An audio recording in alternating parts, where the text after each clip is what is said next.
Belum lama ini masyarakat dibuat prihatin dengan aksi kejahatan yang berujung pada sejumlah anak kehilangan ayah mereka. Tidak hanya kasus di Bali, di Purwakarta juga ada seorang anak perempuan yang butuh perhatian publik usai ayahnya bertugas sebagai Satpam Waduk Jatiluhur ditemukan tewas tenggelam dengan tangan di borgol. Publik pun prihatin dengan kasus ini, terlebih kasus ini belum berhasil diungkap oleh polisi.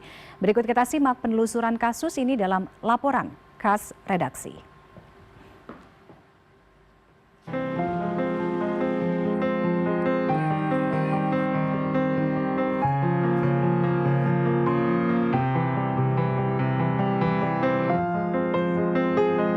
Surya masih tidak pernah menyangka menonton bola bersama sang ayah menjadi waktu bersama terakhir dengannya. Gerald Surya Pratama adalah salah satu anak dari Sumarna, Satpam Objek Vital Waduk Jatiluhur yang ditemukan meninggal tenggelam dengan kondisi tangan terborgol dan kaki terikat. Tidak hanya Gerald yang kehilangan sosok sang ayah, adik Gerald yang masih berusia 9 tahun juga kerap mencari sang ayah yang sudah tiada. Kalau main mungkin ya jalan-jalan lah sama adek. Sering diajak jalan-jalan ya. Dalam waktu dekat ada rencana untuk berpergian gitu sih? Ngajak kemana gitu?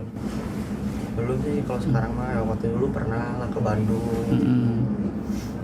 Kalau ke Bandung mainnya kemana biasanya? Ke yang masjid itu tuh yang masjid. Al-Jabar gitu.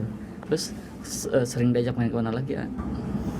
Ya kalau sekarang sih udah enggak diajak lagi. Karena sibuk ya.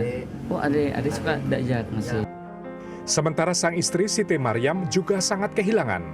Siti Maryam mengingat kondisi suaminya yang tampak kelelahan saat akan berangkat bekerja. Hampir sepekan berlalu sejak jenazah suaminya ditemukan, ia ingin agar pelaku pembunuhan keji ini segera ditangkap. Misteri kematian Sumarna, 43 tahun, seorang petugas keamanan Satpam di Tanggul Kayat, Desa Kembang Kuning, Kecamatan Jatiluhur, Purwakarta, belum kunjung menemukan titik terang. Sudah 5 hari sejak penemuan jenazah korban di dasar tepi Danau Waduk Jatiluhur, polisi masih berjuang mengungkap kasus ini.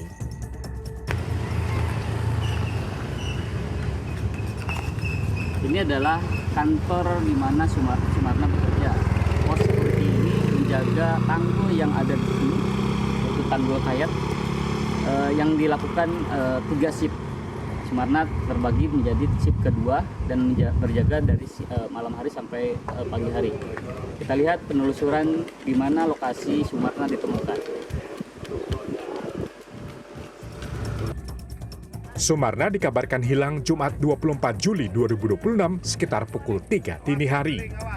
Korban baru ditemukan pukul 10 oleh warga dan rekan kerjanya. Saat proses identifikasi awal dilakukan di lokasi, polisi mengungkap fakta mengejutkan. 2 tangan korban dalam kondisi terborgol. Kondisi ini memicu dugaan untaian peristiwa pidana pembunuhan. Polisi memasang garis batas dan melakukan olah TKP secara maraton. Polisi menyisir setiap jengkal area tanggul untuk mengumpulkan barang bukti, termasuk memeriksa telepon genggam korban yang ditemukan masih bersama barang bukti di saku celananya, serta menelusuri kamera pengawas di sekitar lokasi. Ini adalah lokasi penemuan jenazah Sumarna yang terendam sedalam 1 meter dengan tangan terborgol ke belakang. Sumarna ditemukan pada pukul 9 pagi setelah dilaporkan hilang pada pukul 3 dini hari tanggal 24 Juli 2026. Polisi melakukan evakuasi pada pukul 10 pagi hari, kemudian dilakukan otopsi pada pukul 6 tanggal 25 Juli 2026. Sampai saat ini polisi masih melakukan penyelidikan dan sudah melakukan pemeriksaan sebanyak 15 saksi. Sosok Sumarna di mata rekan kerja dan warga tidak pernah memiliki rekam jejak buruk. Sebagai Komandan Regu Linmas dan petugas keamanan Perum Jasa Tirta, almarhum dikenal sebagai sosok yang tegas, ramah, dan sangat dipercaya. Orang lain? Enggak, belum. Orangnya baik dia. Baik. Apalagi dia kan orang Danru Linmas desa. Makanya sama warga, sama masyarakat dekat dia.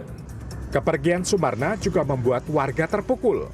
Kawasan Tanggul yang biasanya ramai di sore hari, kini mendadak sepi pasca kejadian. beliau orangnya baik ya, sangat baik, ramah, lugas, tegas juga, dan saya rasa beliau juga tidak pernah bermasalah dengan orang lain. Satuan Reserse Kriminal Polres Purwakarta mengusut kasus tenggelamnya Satpam dengan tangan terborgol ini. Belasan saksi telah diperiksa dan hasil otopsi medis sedang dianalisis. Kepolisian menegaskan belum ada tersangka yang ditetapkan, sekaligus menampik spekulasi yang berkembang di media sosial. Kami sedang dalami untuk terkait dengan geng motor.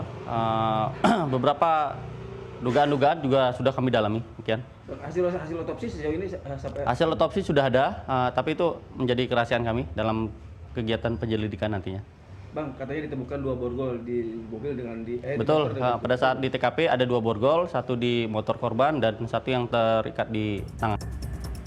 Tempat Sumarna mengabdi sebagai benteng keamanan objek vital, perusahaan Jasa Tirta atau PJT2 bertanggung jawab penuh terhadap hak-hak almarhum dan keluarga yang ditinggalkan. Dukungan moral, material, serta pengawalan proses hukum bersama kepolisian terus dilakukan.